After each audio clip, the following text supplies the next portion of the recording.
Power factor అంటే ఏంది cos 5. So cos 45 degrees అంటే 1/√2 అంటాము. దీన్ని 0.707 అని కూడా అంటాం అనమాట. ఓకే, ఇది పవర్ ఫ్యాక్టర్ వాల్యూ. 0.707 అనేది పవర్ ఫ్యాక్టర్ వాల్యూ. ఇప్పుడు ఇది పవర్ ఫ్యాక్టర్ 0.707 ఉంది, సరే. దీని తర్వాత ఇంకొక వర్డ్ కూడా రాయాలి, లాగింగ్ ఆర్ లీడింగ్ అని కూడా మెన్షన్ చేయాలి. ఇప్పుడు అది ఏ టైప్ ఆఫ్ సర్క్యూట్? అది ఆర్ఎల్ సిరీస్ సర్క్యూట్. ఆర్ఎల్ అంటే ఏంటి? ఇండక్టివ్ సర్క్యూటే కదా.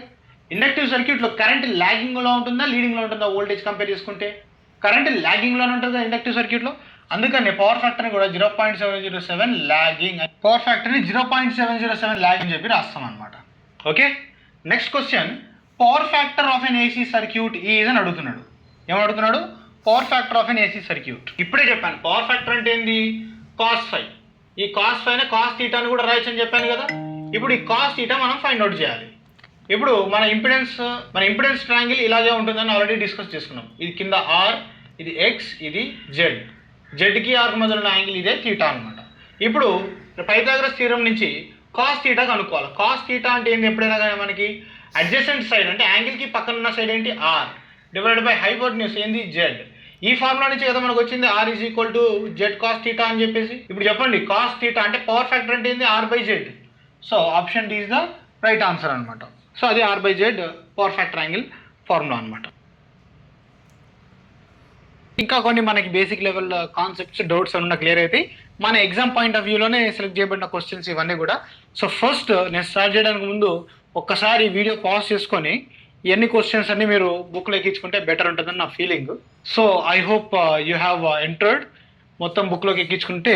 ఇప్పుడు స్టార్ట్ చేద్దాం. The first question is RMS value of a sine wave is 100 amperes. 100 amperes sine wave అని అంటున్నాడంటే అది ఒక కరెంట్. ఓకే, కరెంట్ యొక్క ఆర్ఎంఎస్ వాల్యూ ఇచ్చాడు, దాన్ని పీక్ వాల్యూ అడుగుతున్నాడు. సో ఒకసారి రాసుకుందాం. ఇక్కడ ఏం ఇచ్చాడు? ఐఆర్ఎంఎస్ ఇచ్చాడు. ఐఆర్ఎంఎస్ ఎంత? 100 amperes అని చెప్పాడు. Next is asking the peak value. Peak value అంటే I maximum. So IRMS for a sinusoidal wave. Sine వేవ్కి ఫార్ములా ఏం చెప్పినాము? IRMS is equal to I maximum by √2 అని చాలా క్లియర్గా చాలాసార్లు చెప్పాను నేను.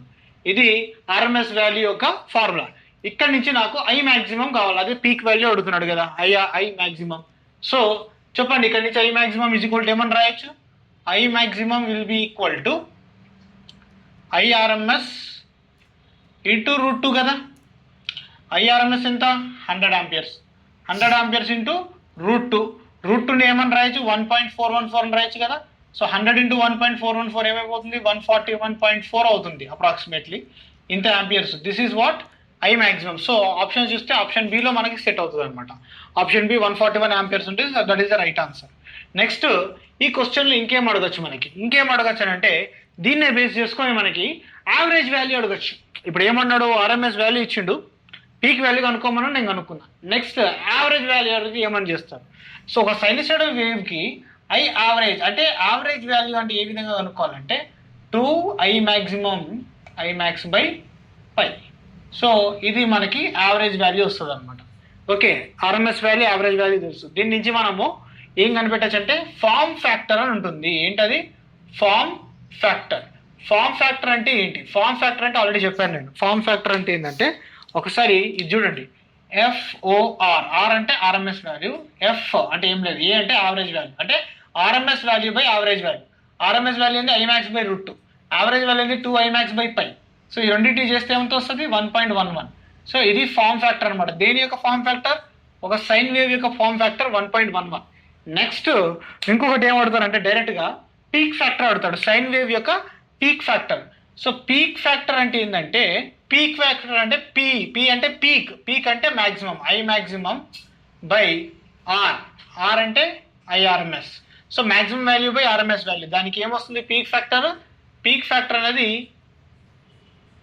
√2 వస్తుంది ఒక సైన్ వేవ్కి. సో ఈ రకంగా మనకి ఒక 4-5 టైప్స్లో మనకు క్వశ్చన్ అడగడానికి ఛాన్స్ ఉంటుంది అనమాట ఈ కాన్సెప్ట్లో. సో ఎనీ కాస్ట్ మీకు వస్తే మాత్రం వదిలిపెట్టకూడదు. Next question, 2 sinusoidal EMFs are given as. అంటే 2 వోల్టేజెస్ E1 E2 ఉన్నాయట. దాన్ని ఈ రకంగా 2 ఈక్వేషన్స్ తోని రిప్రజెంట్ చేశారు. A sin ωt π/4, B sin ωt π/6. The phase difference between the 2 quantities in degrees. అంటే ఈ 2 వోల్టేజెస్ మధ్యలో యాంగిల్ డిఫరెన్స్ అంటే ఫేస్ డిఫరెన్స్ ఎంత అని అడుగుతున్నాడు. ఫస్ట్ దానికంటే ముందు దీని యొక్క యాంగిల్స్ ఏందో మనకు తెలుస్తేనే కదా దాని మధ్యలో ఎంత డిఫరెన్స్ ఉందని చెప్పేది. ఇప్పుడు ఇక్కడ యాంగిల్స్ చూస్తే దీని యాంగిల్ π/4, దీని యాంగిల్ -π/6 అని ఇచ్చాడు. అంటే పైలో ఉందంటే అది ఏ సిస్టంలో ఉన్నట్టు యాంగిల్స్ అనేవి రేడియన్స్లో ఉన్నట్టు. మనకి యాంగిల్ అనేది డిగ్రీస్ రేడియన్స్ అని 2 రకాలుగా మెజర్ చేస్తామని చెప్పి ఆల్రెడీ డిస్కస్ చేసుకున్నాం. సో ఒక pi radians is equal to 180 degrees అని ఆల్రెడీ చెప్పాను నేను. ఓకే, ఒక పై అంటే 180 degrees అంటే ఇక్కడ ఎంత ఉంది ప్లస్ π/4 ఉంది. π/4 అంటే ఎంత ఉంటుంది 180/4 అంటే దగ్గర దగ్గర 45 degrees అని చెప్పొచ్చు. అదేవిధంగా π/6 అని ఉంది ఇక్కడ యాంగిల్. π/6 అంటే ఎంత 30 degrees. సో ఇప్పుడు మనము పోలార్ ఫామ్లో కనుక ఈ 2 వోల్టేజెస్ని రాయదలుచుకుంటే E1 వోల్టేజ్ ఏమని రాయొచ్చు పోలార్ ఫామ్లో మ్యాగ్నిట్యూడ్ ఏ యాంగిల్ ప్లస్ π/4. సో ఏ అంటే యాంగిల్ ప్లస్ π/4 అంటే ప్లస్ π/4 అంటే డిగ్రీస్లో రాసుకుంటే ఎంత E1 అనేది ఏ అంటే యాంగిల్ ప్లస్ 45 degrees, E2 అనేది బి అంటే యాంగిల్ -30 degrees అని రాస్తాం కదా. ఇప్పుడు దీన్ని మనం వెక్టర్ డయాగ్రామ్ లాగా ప్లాట్ చేద్దాం. వెక్టర్ డయాగ్రామ్ చేయడానికి ఫస్ట్ మనకి ఏం కావాలి, ఒక 0 degrees బేస్ లైన్ కావాలి కదా.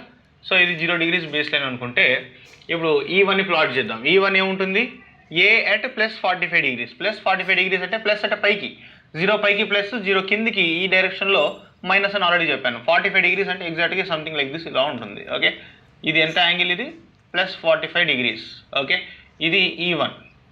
నెక్స్ట్ E2 ఇక్కడ ఉంది ఈ విధంగా. సో ఇది E2 అనమాట. ఓకే, సో ఇది ఎంత -30 degrees. ఇప్పుడు వాడు ఏం అడిగాడు మనకి phase difference between 2 quantities in degrees. అంటే ఈ రెండింటికి మధ్యలో యాంగిల్ డిఫరెన్స్ ఫేస్ డిఫరెన్స్ ఎంత 45 degrees ఇక్కడ నుంచి 30 degrees. ఓవరాల్గా ఎంత 30 + 45 75 degrees. సో రెండింటి మధ్యలో ఉన్న ఫేస్ డిఫరెన్స్ ఎంత అండి 75 degrees. So option A is the right answer ఈ క్వశ్చన్కి. నెక్స్ట్ క్వశ్చన్ చూడండి, in a purely resistive circuit. Okay, purely resistive circuit అంటే ఏంటి, ఆ సర్క్యూట్లో ఓన్లీ రెసిస్టర్ మాత్రమే ఉందంట. ఓకే రైట్, రెసిస్టర్ ఉంది. The average power is okay P average అంటే average power is dash the peak power Pmax. Pmax అంటే ఏంటి పీక్ పవర్ అనమాట. అంటే యావరేజ్ పవర్కి పీక్ పవర్కి ఏంటి రిలేషన్ అడుగుతున్నాడు. అంటే average power is dash the peak power అంటే ఆప్షన్ చూడండి, డబుల్ ద పీక్ పవరా, హాఫ్ ఆఫ్ పీక్ పవరా, 1/4 ఈక్వల్. అంటే ఈ యావరేజ్ పవర్ అనేది పీక్ పవర్లో ఎంత డబులా, పీక్ పవర్ కంటే డబుల్ ఉందా, పీక్ పవర్లో హాఫ్, పీక్ పవర్లో 1/4 అని చెప్పేసి ఆ టైప్లో అడుగుతున్నాడు అనమాట.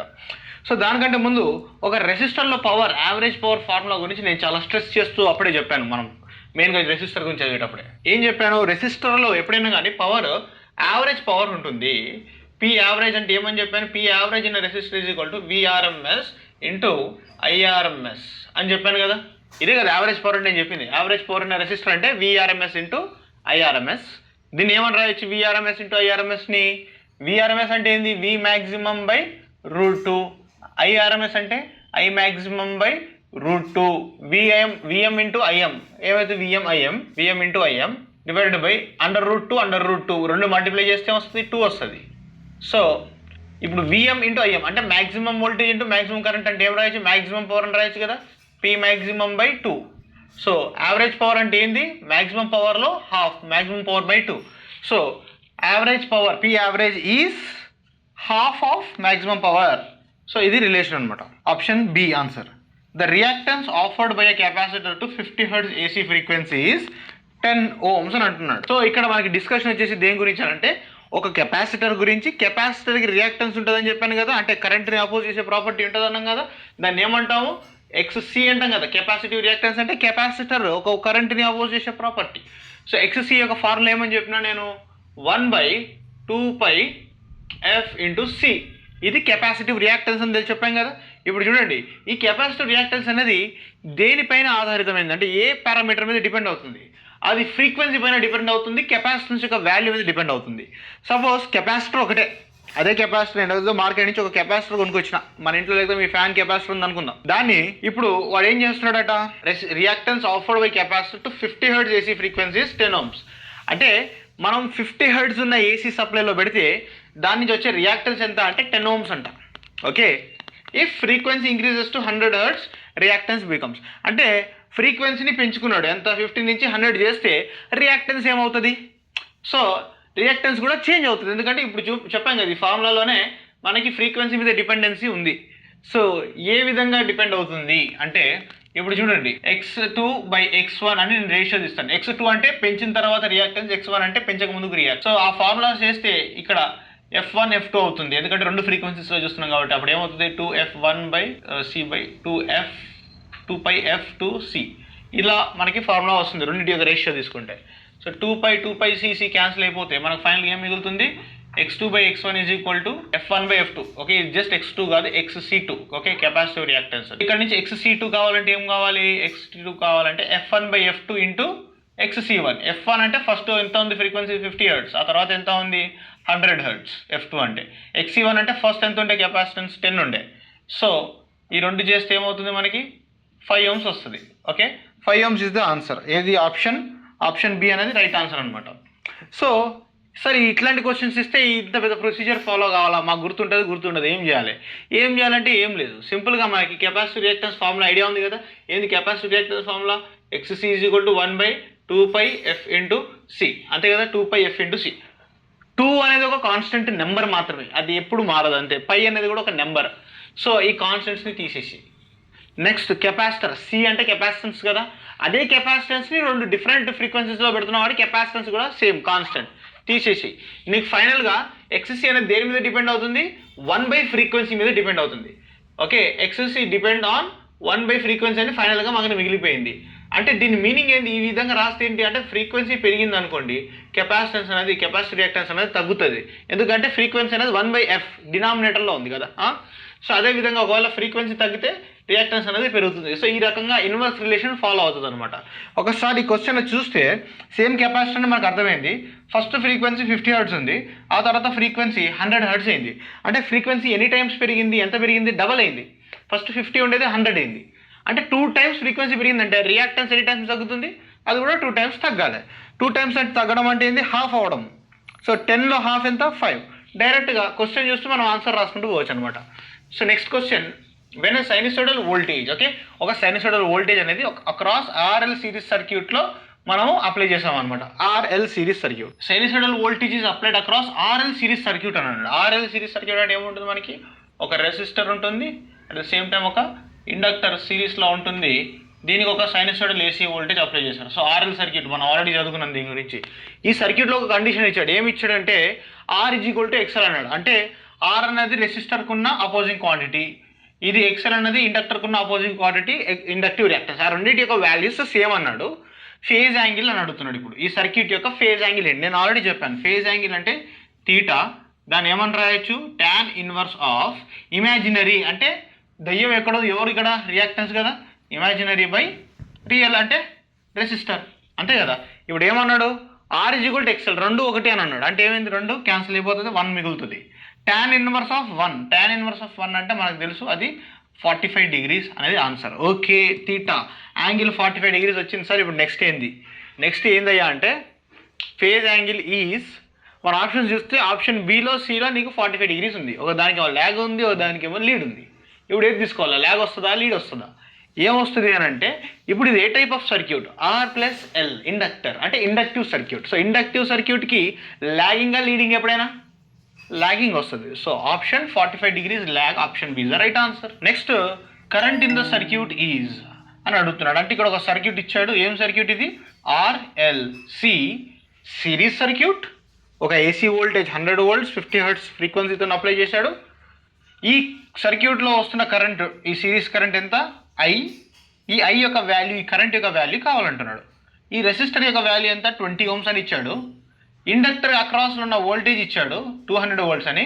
కెపాసిటర్ అక్రాస్ కూడా సమ్ వోల్టేజ్ 200 volts ఉందని ఇచ్చాడు అనమాట. సో ఫస్ట్ ఇక్కడ ఇచ్చినవన్నీ రాసుకుందాం. వాడు ఫుల్ సప్లై వోల్టేజ్ ఇచ్చాడు, ఎంత 100 volts అని ఇచ్చాడు. ఓకే, 100 volts సప్లై ఫ్రీక్వెన్సీ అన్నాడు. నెక్స్ట్ రెసిస్టెన్స్ యొక్క వాల్యూ ఇచ్చిండు, ఎంత ఇచ్చిండు, 20 ohms అని ఇచ్చినాడు.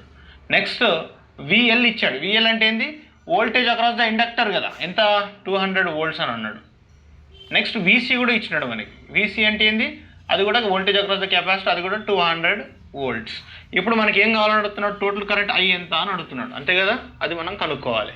సో మనము RLC సిరీస్ సర్క్యూట్లో ఈ ఫార్ములా మనం ఆల్రెడీ చూసుకున్నాం. ఏంటి ఆ ఫార్ములా అంటే total voltage V will be equal to voltage across the resistor square plus VL minus VC, ఈ రెండింటి యొక్క హోల్ స్క్వేర్. అది కదా మనకు బాగా గుర్తే ఉండాలి ఇది.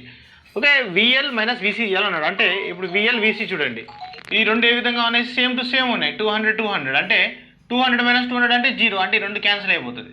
ఈ రెండు క్యాన్సిల్ అయిపోతే మనకి ఏముంది, VR square under root square, రెండు క్యాన్సిల్ అయిపోతాయి. ఫైనల్గా మనకు వోల్టేజ్ ఈజ్ ఈక్వల్ టు ఏముంది, విఆర్ అంటే ఏమని రాయొచ్చు, current through the resistor I into resistance value R. నీకు వి వాల్యూ తెలుసు 100 volts అని, ఆర్ వాల్యూ తెలుసు 20 ohms అని. So I is equal to ఏమని రాయొచ్చు, వి బై ఆర్ అని రాయొచ్చు. వి అంటే ఏంది 100, ఆర్ అనేది 20, సో ఎంత 5 amperes. సో ఆప్షన్ సి అనేది రైట్ ఆన్సర్. దాంతోపాటు ఇంకొక కాన్సెప్ట్ ఇక్కడ చెప్పుకోవాలి.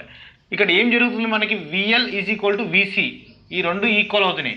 దీన్ని ఏం కండిషన్ అని చెప్పాను నేను, దీన్ని సిరీస్ రెజొనెన్స్ కండిషన్ అని చెప్పాను కదా. ఎందుకంటే కెపాసిటర్, ఇండక్టర్ ఈ రెండు కూడా ఒక ఇమాజినరీ రియాక్టివ్ ఎలిమెంట్స్. ఈ రెండు కూడా రియాక్టివ్ ఎలిమెంట్స్. ఒక్కో దాని రియాక్టెన్స్ అనేది ఒక్కో డైరెక్షన్లో ఉంటుంది. For example voltage across the inductor అనేది ఈ డైరెక్షన్లో ఉంటే, వోల్టేజ్ అక్రాస్ ద కెపాసిటర్ అనేది ఈ డైరెక్షన్లో ఉంటుంది. ఈ విషయం కూడా ఆల్రెడీ తెలుసుకున్నాం. అంటే రెండు ఎప్పుడు వోల్టేజెస్ అపోజింగ్లో ఉంటాయి. ఎప్పుడైతే రెండింటి యొక్క వోల్టేజెస్ ఈక్వల్ అయిపోతాయో, అంటే 200 volts ఈ డైరెక్షన్లో, 200 volts ఈ డైరెక్షన్లో, ప్లస్ మైనస్ 0 అయిపోతుంది. అంటే అవి ఉన్నా లేనట్టే.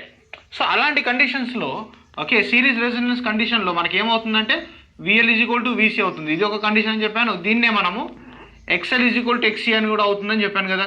నెట్ రియాక్టెన్స్ ఏమవుతుంది, నెట్ రియాక్టెన్స్ అంటే ఏంది, ఎక్స్ఎల్ మైనస్ ఎక్సి 0 అయిపోతుంది. అంటే అసలు రియాక్టెన్సే లేదు. అంటే ఆ సిస్టంలో ఏముంటుంది, ఆ impedance is equal to only R, resistance అనే ఒక అపోజింగ్ క్వాంటిటీ మాత్రమే ఉంటుంది. ఇక రియాక్టెన్స్తో పని లేదనమాట. అది సిరీస్ రెజొనెన్స్ కండిషన్.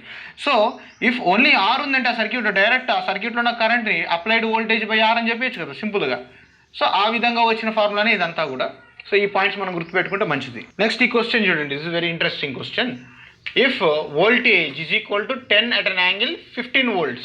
ఒకసారి రాసిద్దాం. ఇక్కడ వోల్టేజ్ అంటే ఏమన్నాడు, 10 అంట, దాని యాంగిల్ ఎంత 15 degrees volts అంట. Okay right.